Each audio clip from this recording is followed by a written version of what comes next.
I'll be continuing with my scheduled discussion and point spread prediction videos. Today I'll be doing Boston College.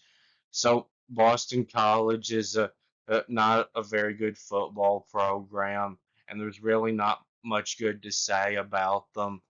They hardly ever have a good football team. They're one of those uh, teams that you could easily just forget that they exist. But they did make a bowl game last year, getting to 6 wins because they had such an easy schedule, one of the easiest schedules in the country, and they were able to win their bowl game. So they were able to get a winning season. But their roster just is terrible, so weak. They don't have very many good players. And the schedule this year is tougher because of the non-conference schedule. It's really tough.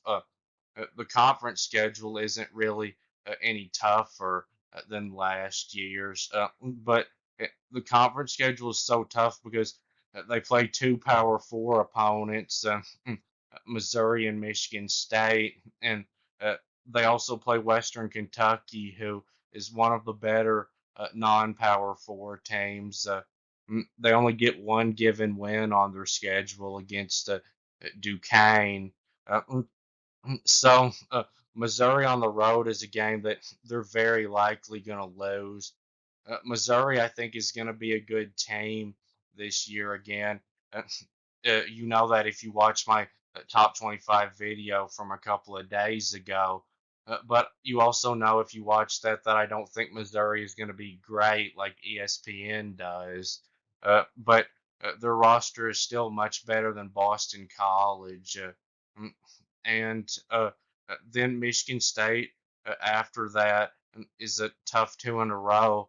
Michigan State, I don't think is going to be that good this year. They're nowhere close to being great, but I do think their roster is probably a little better than Boston College's is, and they uh, probably will improve a little bit this year with the new coach that they brought in. They should improve on offense this year a little at least. Because their offense was so bad last year. If it got any worse, it'd be as bad as Iowa's. And Michigan State did lose two really good defensive linemen from uh, last year's team this spring in the transfer portal, which will really hurt them. But they do have a really strong group of linebackers. Uh, and it is good though that Boston College gets this one at home, even though they have such a trashy home field advantage, one of the worst in the country. It will help them not having to go play at Michigan State because Michigan State's home field advantage is more average. Um, and then Western Kentucky, that game I think will probably be close. It's not even close to a given win for Boston College. Uh, so in the conference, they start the season on the road at Florida State in what will be the Labor Day game of the season on Monday night. Florida State just barely beat Boston College last year. Boston College only lost it by 2 points. And now Florida State was a much better team last year than Boston College was, and I think they will be this year too. But that was when Florida State had Jordan Travis and those NFL wide receivers that they won't have this year. Uh, mm, so it wouldn't be surprising to me if Boston College was able to make this a close game again, but I don't think they have that much of a chance of winning it. But now I wouldn't mind if Boston College upset Florida State this year because of Florida State's pouting over the playoffs last year that they weren't good enough to be in. It will be nice to me to watch Florida State lose again whenever that is. So then next in the conference on the road at Virginia, that's a game that Boston College should be able to go on the road and win, but it's not close to a sure win. But Virginia, they're even worse than Boston College. Their roster is horrible. They hardly have any good players. And then they take their first week off in between two road games against Virginia and Virginia Tech. I see why that happened because it's hard to play two road games in a row, and uh, the second one is a Thursday game, and those weekday games on the road are hard to win if you don't have a week off in between. And Virginia Tech is a tough place to play, and uh, I still don't think Boston College though is gonna be able to win it even with an extra week to prepare. Virginia Tech blew them out last year, and they're going to be stronger this year with everybody coming back. Uh, mm, and uh, Louisville next. So I don't think there's that much of a chance that Boston College could beat Louisville. Louisville's roster is so much better, but Pittsburgh did upset Louisville last year, and they were worse than Boston College, so I won't say no way. And then these three games against Syracuse, North Carolina, and Pittsburgh are games that it's good to have at home uh, because none of these teams are going to be great. Pittsburgh, I think, will probably be awful. So right now, I'd probably pick Boston College in that one.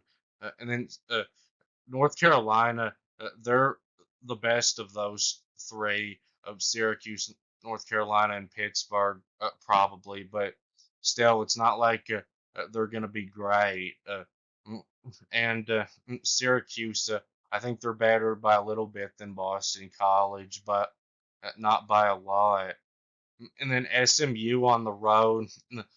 SMU is the team that Boston College beat in a bowl game last year. Now SMU is supposed to be better than Boston College this year, but uh, there's a good chance that Boston College could win that one. So now this is the point spread prediction. So games in the green are games where I think that Boston College will be favored by a blowout, 20 or more points, and there's one of those. Duquesne games in the pink are games where I think they'll be favored by about a field goal, 1 to 5 points, and there's four of those: Michigan State, Virginia, Syracuse, and Pittsburgh. Games in the purple are games where I think they'll be favored by about a touchdown at 6 to 9 points, and there's one of those at Western Kentucky. Games in the gray are games where I think Boston College will be an underdog by about a field goal at 1 to 5 points, and there's one of those, North Carolina. Games in the yellow are games where I think they'll be an underdog by about a touchdown at 6 to 9 points, and there's three of those at Virginia Tech, Louisville, and SMU. Games in the orange are games where I think they'll be an underdog by uh, double digits, 10 to 19 points, but not a blowout. So there's two of those, Florida State and Missouri. So Duquesne, Boston College should be favored in that one by like 30 points. They should be able to destroy them without any problem. But then Western Kentucky, I think Boston College will probably be favored by about 7 in that game because they are supposed to be better than Western Kentucky. But I wouldn't be shocked though if the game was closer than that, and even if the spread was actually a pink game. Uh, and Michigan State, I think Boston College may be favored by a couple of points, like two or three, because they get it at home. But they'd be an underdog on the road for sure. And Virginia, I think Boston College should be favored in that one by about three. And then Syracuse, I think Boston College will probably be favored by like a point in that one because they get it at home. But Syracuse would be favored if it was a road game. And Pittsburgh, I think Boston College will be favored by probably like a point or two because they get that one at home. But they'd be an underdog on the road in that one also. And then North Carolina, I think they'll probably be favored by about three over Boston College. And then Virginia Tech, I think the spread in that game will be about 7 points, and probably about 7 against Louisville, and the spread against SMU may be more like 6. That would for sure, I think, be a great game if it was a home game for Boston College. And Florida State, I don't think the spread in that one will be huge because of how close the game was last year and the changes on Florida State's team. But I think Florida State will probably be favored by about 10 in that one. And then Missouri, I think they'll be the favorite over Boston College by a couple of touchdowns, like 14 points. So they'll probably be favored in 6 games this year, which would get them back to a bowl game. But mm, I think they really have a 50-50 chance to get back to a bowl game because it seems unlikely to me that they'll win all 6 of those, meaning that they would probably have to pull an upset to get to a bowl game. But that will be it with this video. And please subscribe and thanks for watching. And thank you to subscribers number 9 and 10. I really appreciate it. And I'll be starting prediction videos on Monday. I'll be doing Michigan first. So if you want to hear about Michigan's roster and how I think they're going to do this year, make sure and watch that video. And if you like to hear a couple of jokes, that'll be a nice one for you to watch too. And I just have one more of these schedule discussion and point spread prediction videos that I'll be posting tomorrow. But I'll be back tomorrow. Uh, so goodbye.